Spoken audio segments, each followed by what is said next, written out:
Hey you! Welcome to the Just Business, the channel where we talk about projects, process, continuous improvement, and data management. Okay, so today we will talk about changes. Changes in projects. Why is it relevant? What do you think? Is it necessary? Not at all? Just think a little. Well, change is done because of several reasons, several variables that can impact in your project. Variables that you control, variables that you do not control, and other variables that you even don't know that they exist until they came and you have to change because of pandemic, because of the government, because of a new law that come to your project suddenly. Okay, and then there are so many things that can happen. A new competitor, the market can change, your customer can think in other direction that you didn't imagine that he could have that. Your supplier can have another way to have more profit without having you as a customer. So many things can happen. And so that it's not a matter of if you need to change, but when and how we will change. Okay? And thinking of how, let's go on the detail of how are you managing your project. Are you working traditional as Cascade, or are you playing agile? If you're a Cascade, you need to think on the phase you are. If you're at the planning phase, you are very lucky guy, because if you are at that phase, all the development team, all the team that will test or the homologation hasn't started many things yet. Sometimes they haven't been incorporated into the project yet. So it's just a matter of who is planning, redo something. Change your planning, change your timeline, change your project. So the impact is much lower than the other cases. Okay? Then if the team is already doing the work, if you are in the development phase, remember cascade, one phase, later the other, then you must run a change control process. The change control process is a process that evaluates what's the change that's coming, what is my saving if I do, what's the impact if I do not do, and do I have other options than these two, just do or undo or not do, or do I have an intermediate one? Then, given those options with costs, with impacts, it goes for a committee of change that would approve or deny each of the options, choosing where the project should continue. Okay? It's not an easy thing. Generally, people avoid having this, but as I said, it's not a matter of if you would have. In these days, it's much more how, when, and to be prepared to run it. Okay? And then in the worst case, it after the test or later you got the change.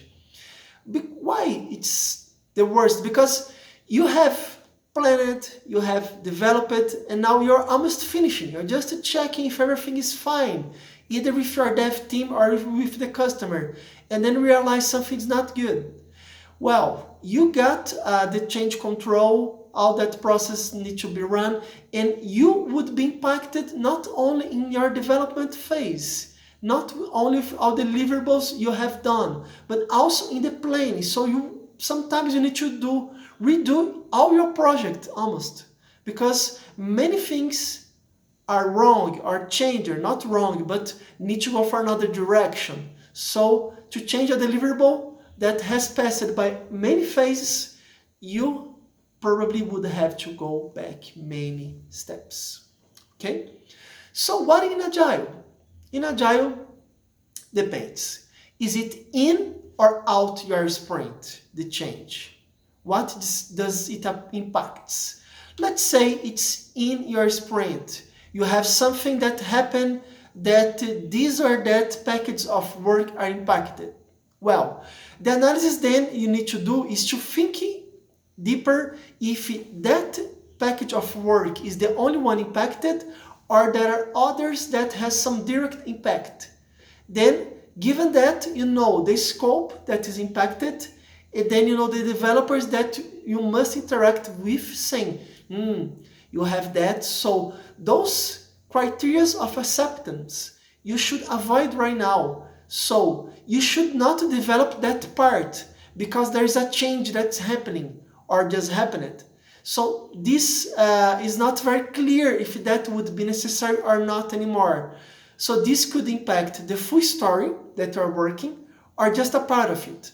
So you must analyze what are the stories impacted, then in each story, if all the items on it are just a part of it.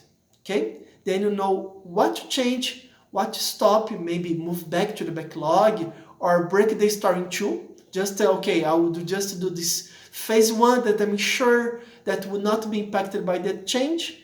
And this other part that's been discussed, I just move back to the backlog to later when it's clear, I know what to do.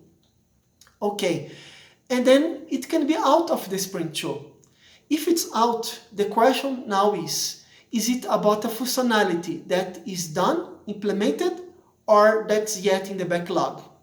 If it's something that is in the backlog, it's better because it's like in the planning of the cascade, in the planning phase that receives a change, because the impact would be much more with the product owner that needs to now redo the stories because of that change. And maybe it's a lucky guy that hasn't even started to detail those stories. Then a change would be very minimal because he hasn't started those stories in the detail that the change could impact. It's just a matter of when the time comes to he got the change absorbed to his mind, so he write the stories in a direction that the changes already applied to it. Okay, and the other side is when the change impacts some functionality that's already there, already finished, already passed by some sprints. Well, then you need to think in the backlog, the product backlog, how can you correct this direction of your product? What new functionality maybe, or what are the new stars and new packages of work that you need to build so you contour, you change the direction of your product to guarantee that the change is observed. A good thing for the Agile is that it's very rare where you have several sprint reviews until you realize that this change is necessary. Because step by step, in every month, you are coming to your stakeholders, to your product owner, close teams, and telling them about the product, what's going on, how is the product. So if you or someone realize a change is necessary, it would be much before having several things, several new functionalities, several sprint demos are run. So at the first time you see every 15 days, you can already anticipate the change, so your impact would have, but not as much as in the cascade, that you have a full product there being tested. Now you don't. You have a small piece of the product, then another small piece, then another small piece. So at every small piece, you can realize there is a problem, there is a change necessary, and reorganize your product direction. Okay?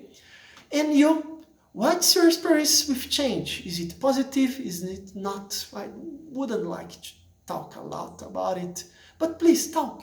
Let's learn from the change aspects. Let's talk. So I wait your comment, I wait your like, your unlike, and see you in the next video of Just Business. My pleasure. Bye bye.